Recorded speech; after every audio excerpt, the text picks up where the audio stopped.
¿Se puede sacar lecciones positivas después de sufrir las consecuencias de nuestros errores? En el estudio de Zacarías 7, vamos a descubrir que sí es posible. Aprendamos a meditar en la palabra. Los versículos del 1 al 3 de Zacarías 7 cuentan de una delegación procedente de Betel que vinieron a implorar el favor de Jehová y a preguntar si se debía continuar con el ayuno que conmemoraba la desolación de Jerusalén a manos de Nabucodonosor en el quinto mes del 586 antes de Cristo. Esta delegación vino unos 2 años después de que se dieron las visiones anteriores, puesto que unos 2 años después quedó terminado el templo. Sin duda, habían avanzado mucho en la obra de la reedificación. Los sacerdotes ya estaban en la casa de Jehová. Debido a esa perspectiva optimista, surgió naturalmente la pregunta que si aún debían observarse un ayuno instituido en circunstancias dolorosas. La respuesta se presenta en varias partes, cada una de las cuales comienza con esta fórmula característica: palabra de Jehová, un así dice el Señor. La respuesta interesaba a todos y no solo a los de Betel. En el versículo 5, en respuesta a la pregunta, Jehová vuelve a preguntar si en estos 70 años que habían pasado, esos ayunos eran solo un invento humano y no respondían a ninguna orden divina. ¿El ayuno era solo para ellos sin tener en cuenta a Dios o ayunaban por Jehová? Evidentemente, estos ayunos no eran motivados por un verdadero arrepentimiento de los pecados que habían causado la destrucción de la ciudad y del país.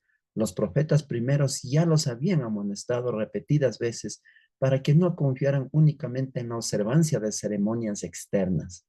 En contraste, entre la prosperidad anterior de los israelitas y su decadencia, era un triste recordativo de lo que habían perdido por la desobediencia. A continuación, el profeta en el versículo 9 enumera varios aspectos de rectitud moral que con frecuencia se había exigido: juzgar conforme a la verdad, hacer misericordia y piedad con su hermano, no oprimir a la viuda, al huérfano, al extranjero ni al pobre, ni pensar mal en el corazón contra el hermano.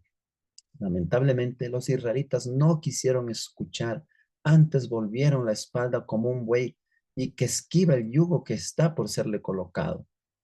Eran del todo indiferentes a la voluntad de Dios. Un corazón duro como un diamante o como una piedra no recibe impresiones. Las exhortaciones más vigorosas no producen una respuesta. La acción fue deliberada de los israelitas, fue un acto propio de su voluntad. Ellos pusieron su corazón como un diamante. Así no escucharon la ley ni las palabras que Jehová de los ejércitos enviaba por su espíritu o por medio de los profetas. Esto produjo gran enojo de parte de Jehová. Así como no escucharon el clamor del Señor, él tampoco los escuchó. Se pudo haber evitado los severos castigos que sobrevinieron al pueblo, cuando fue evidente que sería necesaria la disciplina del exilio para que se efectuara una reforma moral. Fueron desoídos los clamores que pedían que desapareciera el castigo. La desobediencia y la apostasía resultaron en el cautiverio babilónico. En resumen, queridos amigos, miramos que en este capítulo se presenta que una delegación de Betel viene a implorar el favor de Jehová y a preguntar si se debía continuar con el ayuno que conmemoraba la desolación de Jerusalén a manos de Nabucodonosor. Como la obra de reedificación del templo ya estaba avanzada y los sacerdotes ya estaban en la casa de Jehová, surgió la pregunta si aún se debía observar el ayuno instituido en circunstancias dolorosas. La respuesta se presenta en varias partes con la fórmula característica: palabra de Jehová. El Señor les invita a razonar si ayunaban por Él o lo hacían por ellos sin tener en cuenta a Dios.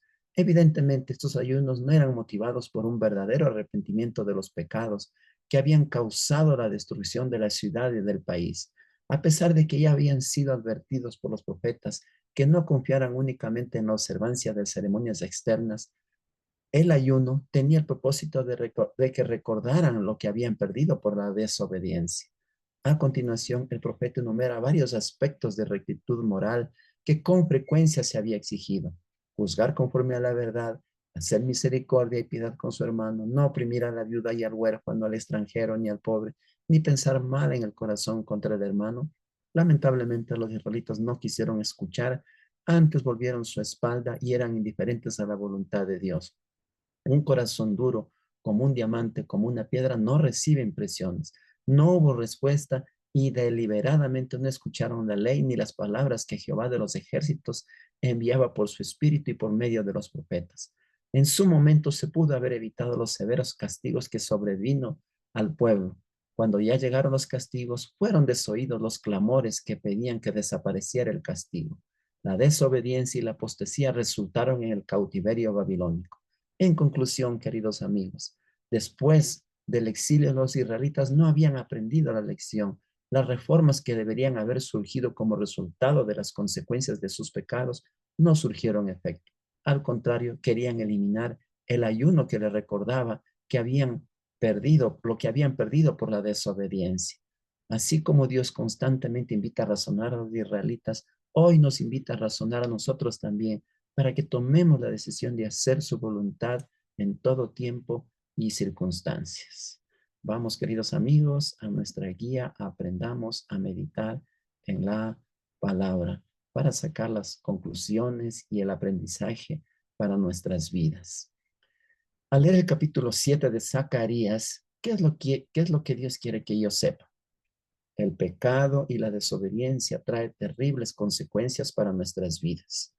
¿Qué Dios quiere que yo sienta? Tristeza y arrepentimiento por mis errores y mis pecados. ¿Y qué Dios quiere que yo haga? Dios quiere que tome la decisión de ser fiel y obediente a su palabra y que disfrute de una vida de servicio y amor al prójimo.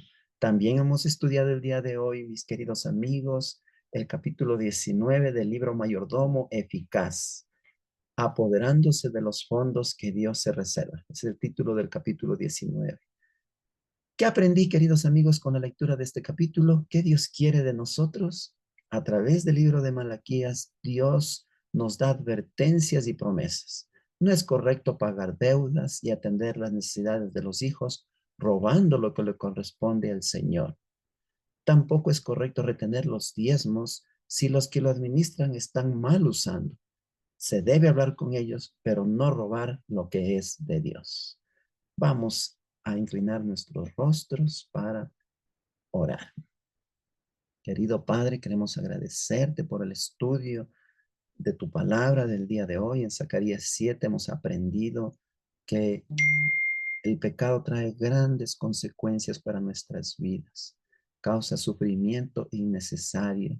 Si solamente te escucháramos, Señor, si solamente hiciéramos tu voluntad que está registrada en tu palabra. Ayúdanos a amar y a valorizar tu palabra.